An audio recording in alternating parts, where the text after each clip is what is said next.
aquellos días se fue a orar a un cerro y pasó toda la noche en oración con Dios. Al llegar el día, llamó a sus discípulos y escogió a 12 de ellos, a los que llamó apóstoles: Simón, al que le dio su nombre de Pedro, y su hermano Andrés; Santiago, Juan, Felipe, Bartolomé, Mateo, Tomás, Santiago, hijo de Alfeo, Simón, apodado Celote, Judas, hermano de Santiago, y Judas, el que lo traicionó. Pues este día, a la luz de este momento en el que Jesús se pone en oración con su Padre toda la noche, Jesús es capaz de descubrir en aquellas personas que para el mundo no valían mucho. Estamos hablando de un pescador que de seguro no tendría estudios, estamos hablando de un cobrador de impuestos, estamos hablando de unos hermanos que antes seguían a Juan Bautista, es decir, personas que no eran consideradas grandes ante los ojos humanos y sin embargo ante la mirada de Dios sus vidas son acogidas con un valor enorme. Y desde ahí quisiera poder pues hoy también dar gracias a Dios por la vida de Jaime Barceló, que como esta mañana nos recordaba Félix, esa frase que siempre Barceló repetía: nunca des a nadie por perdido. Y yo recuerdo mucho cuando Barceló vivía en la ciudad de León, a 45 minutos de donde nosotros estábamos, en la ciudad de Irapuato, en la que solamente nos encontrábamos la rama de matrimonios, y en la ciudad de León estaban solo los misioneros. Entonces Barceló, cuando iba a visitarnos, también nos daba formaciones, nos predicaba, celebraba la Eucaristía. Y recuerdo que en una ocasión él me preguntó acerca de algunas jovencitas que habían dejado de venir a la comunidad. En aquel momento pues estábamos nosotros a cargo de los jóvenes y yo en concreto pues de las chicas. Y recuerdo que le comenté: Jaime, pero es que ya han dejado de venir, ya no quieren venir a la comunidad. Y recuerdo que él me dijo: nunca des a nadie por perdido, vamos a buscarlas. Entonces pues la escena fue así, y yo iba pues ahí en la calle, él caminando, llevaba la carriola con mis niños, y en el camino Jaime me iba explicando lo importante que era ir a buscar a las personas, que más que en sí la sola predicación, teníamos que tener ese celo y esa búsqueda y esa esperanza ante la vida de cada uno. Esto ha sido una lección que nos ha formado, fue como podría decir como una herencia que recibimos de Jaime Barceló, y que cada vez la vemos más evidente también en los apostolados en los que Dios nos ha permitido vivir. Y a la luz de esa frase, podríamos incluso con esa frase resumir el Evangelio de Lucas. En el Evangelio de Lucas, por algo se llama el Evangelio de la Misericordia, vemos a un Dios que no da a nadie por perdido. Empieza por María, una jovencita de 16 años, a la que Dios le pide ser la madre de su hijo. Después vemos a una mujer anciana, que tampoco la da por perdida por ser anciana, y le permite ser madre y experimentar el don de dar vida en su vejez. Después así vamos viendo en Lucas 5 cómo Dios no da a nadie por perdido y llama a Pedro, un pescador. Y conforme van pasando los capítulos, ¿verdad? Vemos en un paralítico también, no da por perdido a una persona que se encontraba postrada. Vemos la llamada a Leví, al cobrador, conforme van pasando los capítulos también observamos, ¿no?, a esa mujer pecadora. Definitivamente Jesús no da a una mujer pecadora por perdida. Ve en ella a alguien que es capaz de dar mucho y de amar mucho. Después, conforme van pasando, ¿no?, incluso llama a un samaritano, que para la sociedad judía eran personas que no tenían ese valor porque no eran consideradas un pueblo religioso, y sin embargo Jesús lo llama el buen samaritano. No da por perdido a un samaritano. Incluso a Marta, no la da por perdida, aún en esa conversación que tiene con Marta. Cuando Marta se queja amargamente por María, Jesús no da a Marta por perdida. Tampoco da por perdido a los niños. En Lucas 9, en el versículo 47, incluso llega a poner a los niños en el centro, como ejemplo de lo que significa ser grande en el reino de los cielos.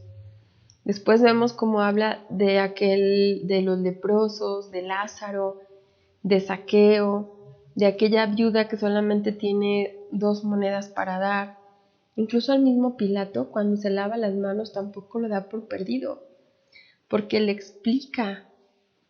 Y cuando se da cuenta que Pilato no está abierto a escuchar, Jesús no lo da por perdido. A los discípulos de Maús, en Lucas 24, del 25 al 27, tampoco los da por perdidos. Ya habían desertado de la comunidad. Ya habían dicho que no querían saber nada de ese crucificado. Ya iban de regreso a su pueblo. Y sin embargo, les empieza a narrar hasta que su corazón, al escuchar la palabra, empieza a arder. Jesús no da por perdido a sus hermanos de comunidad. Jesús no da por perdidas a las mujeres, aunque aquí se pongan como pecadoras. Jesús no da por perdido a un hombre sencillo, sin ninguna formación académica. Y al final del Evangelio de Lucas tampoco da por perdidos a los apóstoles que se encuentran con tanto miedo para evangelizar, y les dice: vamos, vayan y hagan discípulos a todas las naciones. El Evangelio de Lucas no es más que la descripción de un Dios que no da a nadie por perdido, y que desde ahí nos enseña la pedagogía. Yo a esto le llamo, la verdad, la pedagogía del reciclaje, porque la podemos ver en nuestra propia vida. ¿Cuántos de nosotros a nosotros mismos nos dábamos por perdidos? No dábamos ni crédito a nuestra propia vida, y alguien, Jesucristo, confió en nosotros. ¿Cómo nosotros vamos a dar por perdidos a los demás? No podemos dar por perdido a nadie, porque Dios le ha parecido bien tomar nuestro barro, como dice ahí en Jeremías 18, en el versículo 6, tomar nuestro barro con la fragilidad y el pecado y la miseria y volverlo a hacer de nuevo. Esta es la pedagogía del reciclaje. Y esta labor tan hermosa de formar apóstoles no es otra más que pedagogía del reciclaje. Es esa pedagogía de ver con la mirada de Dios aquellos a los cuales el Señor ha puesto en nuestras manos. Hoy sería un buen día para ponernos delante del Padre, como lo hace Jesús en Lucas 6, del versículo 12 al 16, y preguntarle al Padre quiénes son aquellas personas a las cuales Él me está pidiendo en este momento que les mire con su mirada y que les forme como relevos. Yo creo que en ese momento, toda esa noche que pasó en oración, muy probablemente el Padre le debió haber dicho a Jesús que tenía poco tiempo. Muy probablemente le tuvo que haber explicado que tenía poco tiempo en su vida física y que tenía que invertirse en formar relevos para que su palabra pudiera transmitirse. Si hoy pudiéramos también escuchar de nuestro Padre que no tenemos toda la vida, que nuestra vida es muy breve, que nuestra vida es muy corta. Y ahora con tantas personas que vamos escuchando la muerte de tanta gente, ¿cuántos años podríamos tener de vida? Y en estos años que te quedan de vida, en tu vida misionera, en tu vida consagrada, ¿a quiénes te está pidiendo Dios dejar como relevos en tu lugar? ¿A quién le vas a transmitir ese fuego ardiente que está en tu corazón? ¿A quién le vas a transmitir todas esas palabras que se han quedado grabadas en tu mente y en tu corazón? ¿Quién va a continuar esa labor? Es a ellos a los que el Señor nos pide mirar, no como los mira el mundo, sino como Él los mira. Por tanto, descubro que esta vocación de formar apóstoles, esta pedagogía del reciclaje, no es otra cosa más que ser las cuerdas humanas del Padre para todos aquellos a los que el mundo probablemente ha desechado. Aquellos que ante la mirada del mundo no son nada, pero ante la mirada de Dios lo son todo. Y por eso encuentro esa alegría cuando en Lucas 15, en el versículo 7, esa alegría por encontrar a esa oveja que se había perdido. Y dice, hay más alegría en el cielo por uno solo que por muchos. ¿Qué más da? A veces también nos preguntamos, ¿cuántas personas fueron a la acampada? ¿Cuántas personas se conectaron? ¿Qué más da? ¿Qué más da?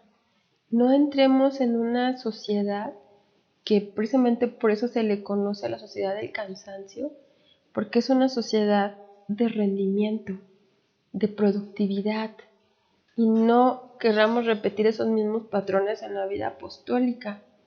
No estamos hablando de productividad, no estamos hablando de rendimiento, estamos hablando de que más vale un pecador que se arrepienta y que se vuelva un evangelizador que muchas personas que están ahí como oyentes y que no tienen necesidad de evangelizar. Entonces no estamos hablando de números, no estamos hablando de calidad de discípulos, estamos hablando de la pedagogía de la misericordia. Esa misma misericordia que Dios tuvo con nosotros y que por eso nos ha puesto en este ministerio, esa misma pedagogía del reciclaje y de la misericordia, poderla invertir en formar relevos. ¿Y quiénes son esos relevos? Yo muchas veces encuentro la alegría de encontrar aquellas personas que llegan a tu vida y que llegan como ovejas perdidas y nadie da nada por ellos. La alegría de ver en aquellas mujeres viudas, a mí me convierten siempre. Viudas, madres solteras, divorciadas, con un corazón tan apasionado que cuando se encuentran con Cristo son capaces de hacer dinamita en una comunidad. El poder tener ese corazón misericordioso con aquellos que aún se han ido de la comunidad y que no los podemos juzgar y que volver a explicar las escrituras una y otra vez como hermanos queridos que somos a esos saqueos que a lo mejor la sociedad los tacha, pero que ante la mirada de Jesús, esos son las mejores personas porque serán generosos también en entregar la vida. En los niños, ¿cuántas veces en nuestros propios apostolados no hay quien se dedique a los niños? A mí me ha convertido ver dos de nuestras vocaciones actuales, cuando dos que ahora son misioneras, estando en su proceso, ellas empezaron a trabajar como discípulas en el apostolado de niños. A mí me llamó la atención cómo los niños fueron capaces de hacer que esas dos discípulas en aquel momento captaran con tanto amor, y los niños, ellas muchas veces me decían, estos niños me muestran el rostro de Cristo. Estos niños me han hecho descubrir mi vocación a la consagración. Y a veces los damos por perdidos y no vemos que nadie se mete en el apostolado de niños. O recuerdo también en una ocasión cuando en una de nuestras primeras convivencias de jóvenes llegó un joven que pues incluso tenía un poco de aliento alcohólico, y en ese momento nos planteábamos si convendría dejarlo entrar al retiro. nosotros, pues con esa formación que Barcelona nos había dado, no dar a nadie por perdido, le dijimos que tuviera cuidado, que tratara de poner medios para atender el retiro. Y este es uno de los jóvenes que actualmente ahora ya está casado. Él y su esposa ya tienen 2 niños y son parte de un grupo bastante numeroso de matrimonios jóvenes. Él precisamente hoy grabó sus pautas en el WhatsApp que tenemos de matrimonios jóvenes. Y cuando lo escuchaba recordaba aquel momento hace muchos años cuando llegó a su primer retiro con aliento alcohólico y pensaba, ¿qué hubiera pasado si en aquel momento con los criterios humanos no lo hubiéramos dejado entrar? O cuando en una ocasión también en otro de los retiros llegó un señor muy mayor que parecía que todo el tiempo dormía y pensamos que estaba ahí porque una de las señoras pues no lo podía dejar a su papá solo en su casa. Dije, bueno, por lo menos el señor está aquí seguro. Y cuando terminamos el retiro y pedimos que compartieran, el primero en levantarse fue este hombre. Como lo recuerdo, un hombre muy mayor, don Rosendo. Y, y en ese compartir, nosotros pensábamos que había estado dormido todo el retiro. Y él dijo, hoy he descubierto que no soy huérfano. He vivido 80 años de mi vida sin saber que sí tenía un papá, porque yo pensé que era crecí como un hombre huérfano. Y cuando este hombre, don Rosendo, murió, recuerdo que su hija nos compartía que la alegría de ese hombre porque a los pocos meses muere, de saber que él moría sabiendo que iba a ir a ver a su papá. Y lo mismo, o sea, niños de nuestras comunidades que muchas veces, gracias a ellos es que sus padres vienen, porque en una ocasión nos tocó también un matrimonio que estaban muy cansados, la formación era los viernes, o escuela de la palabra, pero era junto con sus niños. Entonces, una vez el papá les dijo, pues, ¿qué les parece si en lugar de ir a la escuela de la palabra, vamos hoy al cine? Y la niña, que tendría 9 años en ese entonces, le dijo, mira papá, si tú quieres vete al cine, a nosotros, a mi hermano y a mí nos dejas en nuestra escuela de la palabra de discipulitos y si quieres cuando termines el cine nos recoges. El papá después nos confesó que la vergüenza fue que sus propios hijos eran los que tenían más deseo de escuchar la palabra de Dios. Es decir, no podemos dar a nadie por perdido. Nuestras comunidades deben atender a todos. Aunque digamos que la prioridad en este sexenio son los jóvenes, aún los jóvenes necesitan un ambiente de familia. No podemos cerrarle las puertas a nadie. Aunque fueran pocas las personas de nuestros apostolados, abrámosle la puerta a todos. Abramos escuelas de la palabra para niños, para adolescentes, para jóvenes, para mujeres solas, para matrimonios, para viudas. Y después decimos, ¿y quién va a atender todo eso? Forma relevos. Nosotros no somos todólogos, ni tampoco tenemos las fuerzas para hacerlo. Pero si de entre los niños incluso encontramos algunos más sensibles, dediquémosles tiempo. Si entre los mismos jóvenes habrá quien pueda ayudar con los niños, dediquémosles tiempo. Si entre los matrimonios hay quienes se puedan hacer cargo, nosotros no tenemos por qué atender a todos. Es decir, que es por eso que cuando hablamos aquí en esta cita de 2 de Timoteo, capítulo 2, versículo 2, que le dice el Señor, busca personas que merezcan confianza y que puedan instruir después a otros. ¿Quiénes son esas personas de confianza desde la mirada de Dios? Probablemente aquellos que el mundo ha dado por perdidos son esas personas de confianza a las que les tenemos que dedicar tiempo por bien de todos aquellos a los cuales Dios mira a través de ellos.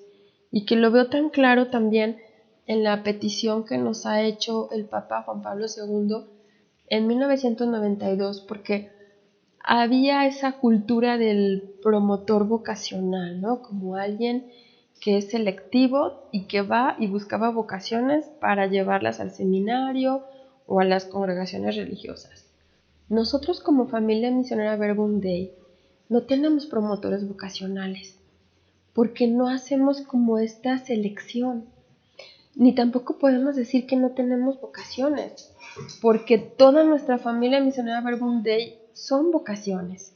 Y el Papa Juan Pablo II en 1992 nos dijo en un mensaje con motivo de la Jornada Mundial de la Oración por las Vocaciones, y expresaba: deseo ante todo llamar la atención hacia la urgencia de promover los que podemos llamar actitudes vocacionales, que originan una auténtica cultura vocacional, la formación de las conciencias, la sensibilidad ante los valores espirituales y morales, la promoción y defensa de los ideales de la fraternidad humana, del carácter sagrado de la vida humana, de la solidaridad social y del orden civil, añadiendo: se trata de lograr una cultura que permita al hombre moderno volverse a encontrar a sí mismo, recuperando los valores superiores del amor, de la amistad, de la oración y de la contemplación. Entonces no se trata de buscar selectivamente quién tiene vocación, como si fuera algo que solo algunos tienen. La vocación no es algo por hacer, somos vocación. Estamos llamados todos. Y es por eso que aquella mentalidad del promotor vocacional no cabe en nuestra familia misionera Verbum Dei. Incluso Jaime hablaba de esto. Todos estamos llamados a evangelizar. No demos a nadie por perdido. Y desde ese corazón universal y desde ese corazón misericordioso, veamos que nuestras comunidades están llenas de vocaciones. Están llenas de vocaciones. Y más bien, esas vocaciones nos están pidiendo ser formadas, para entonces ellos también, desde esa pedagogía del reciclaje, poder rendir todos sus talentos y entregar todo su corazón por la evangelización. Entonces, demos gracias a Dios que ha mirado nuestra vida con esa mirada de misericordia. Y sobre todo también me gustaría hoy, pues, agradecer a Dios la vida de Barceló. Agradecer profundamente la vida de alguien que también supo mirar con misericordia y que nos enseña así también a mirar con misericordia y con potencial y con esperanza a todos aquellos que el Señor ha puesto en nuestras manos y que ya nos pide que les formemos, que les capacitemos para que se queden en nuestro lugar.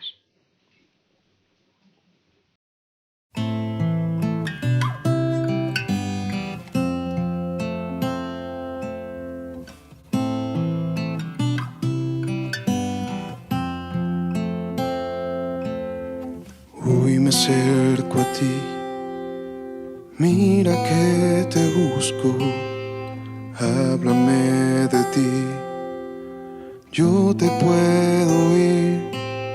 Señor, tú me haces falta, ya no puedo seguir. Dime qué debo hacer para llegar a ti. Solo ven, acércate a mí. No sabes cuánto te he esperado, pues tú eres hijo el más amado. Solo ven, acércate a mí. No sabes cuánto te he esperado, pues tú eres hijo el más amado.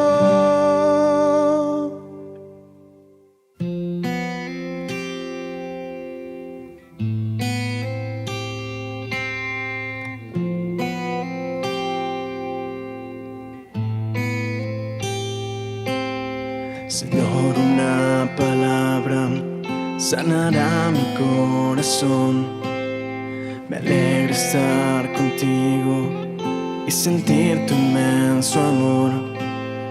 Solo mi palabra te dará calor. Solo mi palabra te dará la salvación. Solo ven, acércate a mí. No sabes cuánto te he esperado, pues tú eres hijo el más amado. Solo ven, acércate a mí. No sabes cuánto te he esperado, pues tú eres hijo el más amado.